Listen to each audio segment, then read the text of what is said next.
This video is going to be on how I make my fidget buttons. This is going to be probably one of the few real how-to videos on making my fidgets. So what I start with, we're going to be doing brass today just because I don't have to use coolant when I cut the brass, so that just makes things easier for video shooting. We just start with a small chunk. This is 1/4 inch brass. A hole drilled in the center, the size for the screws to fit through. It's slightly undersized. I want a good tight fit. And then I open it up just slightly with a round file. Nothing overly special about that. We've got my rotary table set up here. If you want to see how I set up my rotary table on the mill, go check out that video. That'll be up as well.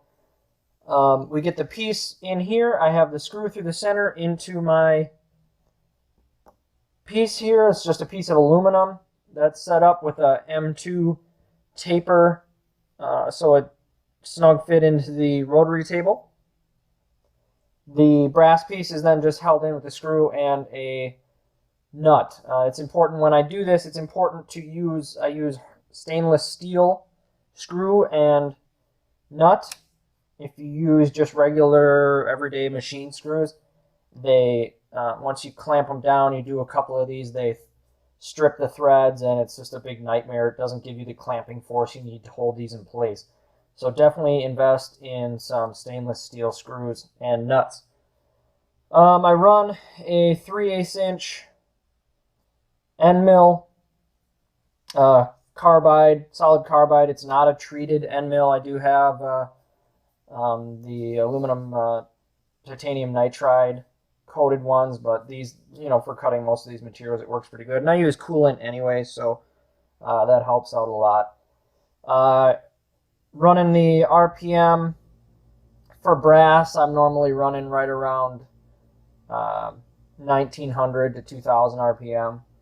My mill doesn't go super high. I think my max on this mill, I get up to about 2300 RPM, which is, it's great, it's fine. It's probably a little bit low end, and there are some conversion kits you can do to get these mills up higher RPM, but I still do a lot of just regular drilling with this. If it was solely for milling, I'd probably do the conversion, but the fact that I do a lot of low RPM drilling with this, I don't really want to do the conversion. So alright, so this is going to get pretty loud because I'm going to be running the mill, but you'll see how I progress in. You can't just do one big cut. You got to take little nibbles around the outside. It takes 2 or 3 or 3 or 4 actually, 3 or 4 passes around the outside to get just the outer portion done. So I'm going to do that and you guys can see how that works.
So one thing to note when you're doing your first pass, and you've got the right angles still on the outer edge of these, when you're cutting off this corner, making that first round, you want to take a much smaller bite. It can, as it progresses through the piece, and it slowly is taking a thicker chunk of, or having to take a bigger bite of material, it can really be easy to bog that down, get a lot of nasty chattering, and it can actually, because of the way I do this, it can actually back the piece off. So that first pass is take a real small bite, just big enough to get that corner off of there, and then you can take a little bit bigger bites after that.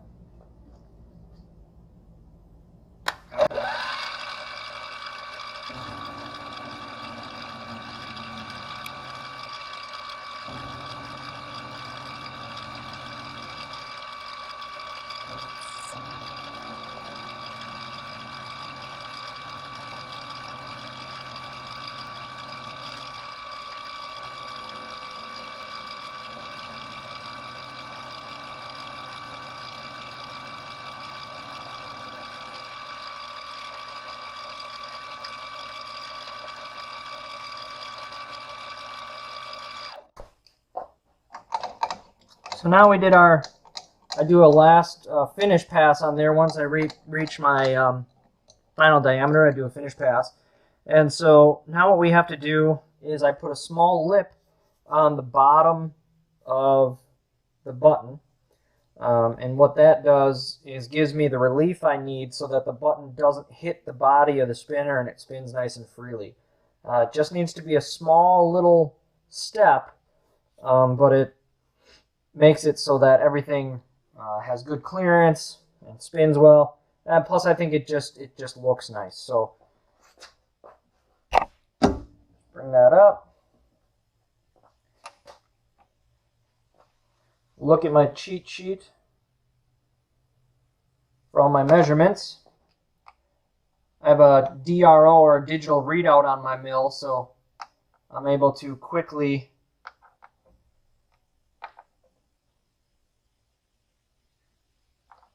figure out where I need to be placed.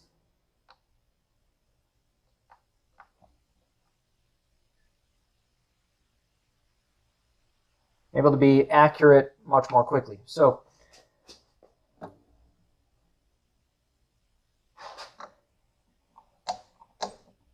bring the mill down. That finds us our 0 point on the head.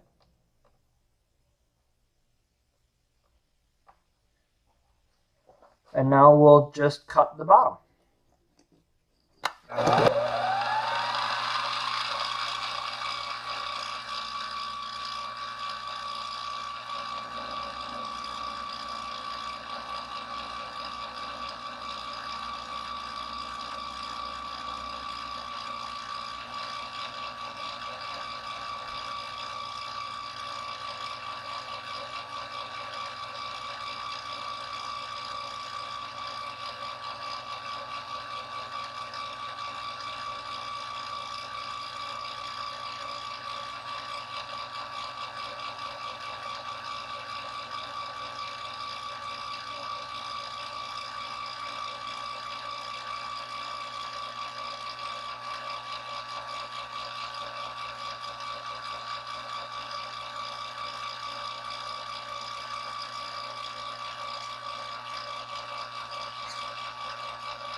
Okay, and that's that.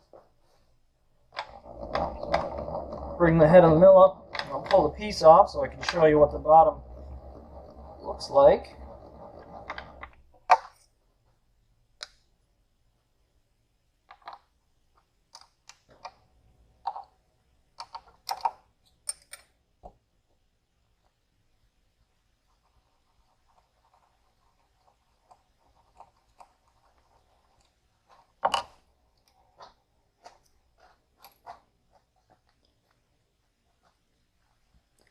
So that right there is what you get. See the small chamfer on there, or not chamfer, the little lip. And then I have to go back and take this on my machinist block and sand off that little burr. But that's basically how the bottom works and how I get the outer diameter. A lot of people ask about, wouldn't this be better done on a lathe? And the answer is yes, for materials like brass and copper and even titanium that I can easily get in rod form in a for a relatively good price point. But when it comes to using mokume and Timascus and things like that, or even zirconium, I haven't ever even seen zirconium rod anywhere. When it comes to using those materials, I wouldn't be able to make the buttons if I didn't do it this way. So that's why I use this process in particular. So I'll cut here. I have to change some things out. We'll put I go down to a 1/8 inch ball end mill.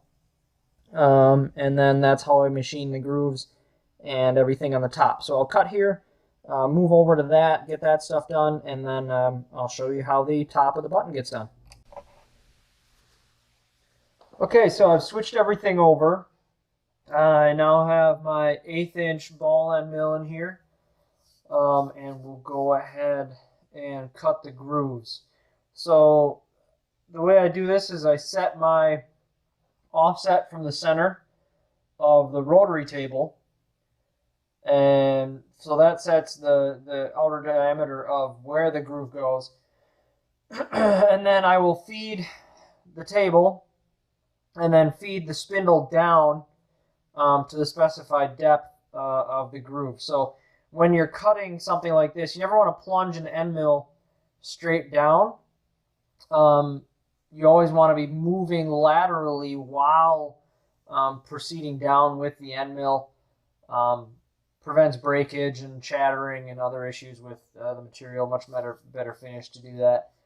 So we'll spin it up here and you'll see how I do the outer chamfer edge.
So as you saw there, I do one pass in a clockwise direction and then one pass in a counterclockwise direction. Counterclockwise is the climb milling. Basically what that means is it's just the way you feed into the rotation of the end mill itself. And climb milling generally gives you a little bit cleaner finish for your finish pass. So it just gives that edge less chatter, a little cleaner look. So now we'll move our table over to set the distance for the center groove on the button. And then we basically repeat the last step that we just did.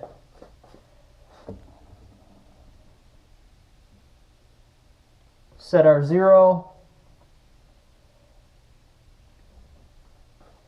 then bring our spindle up, and now we will cut our groove.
And there again, you saw the same thing, the reverse pass.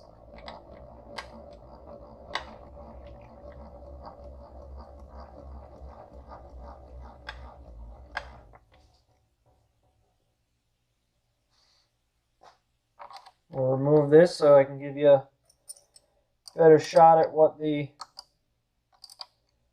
grooves look like.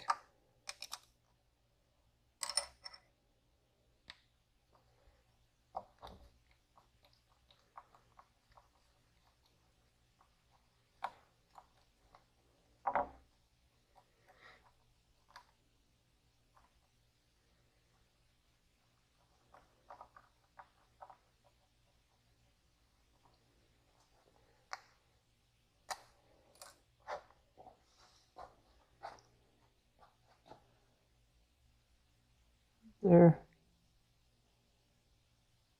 Look at those grooves.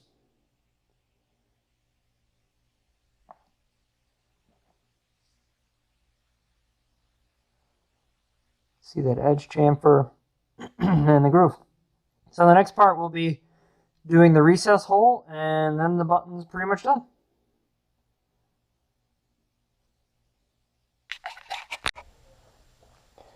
Now we're ready to drill the counterbore, and the center of the button is the last step before the button is ready for finish work and just being complete.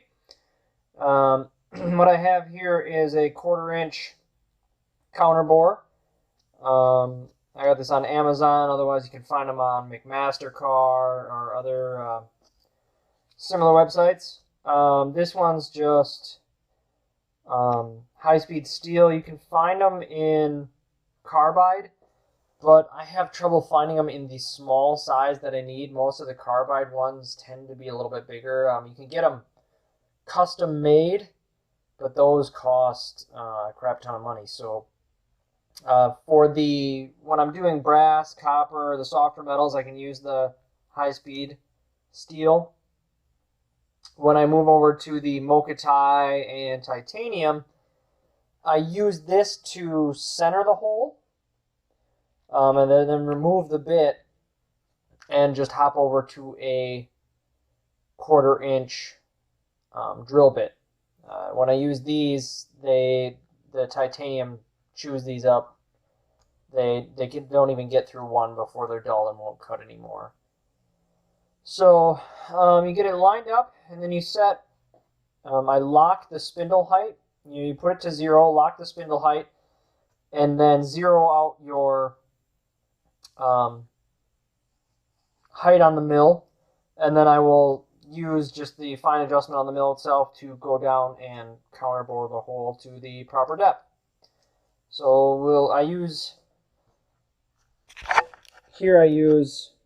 just cutting oil, the same I would use for drilling, for cutting the hole. So you get a lot better, cleaner hole when you use this. No chattering. Works out a lot better.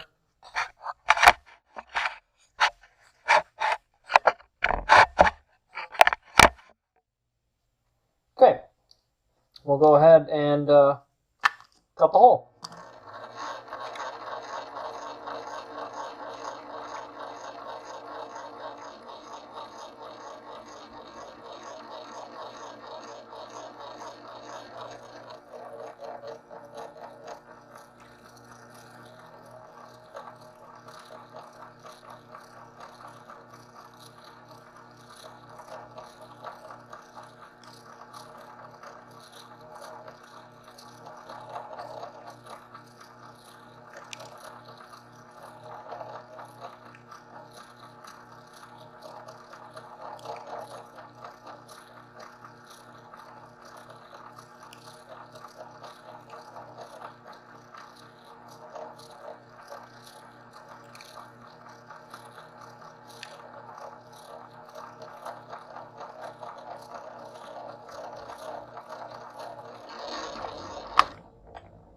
And just like that, clean this off. You have a finished box.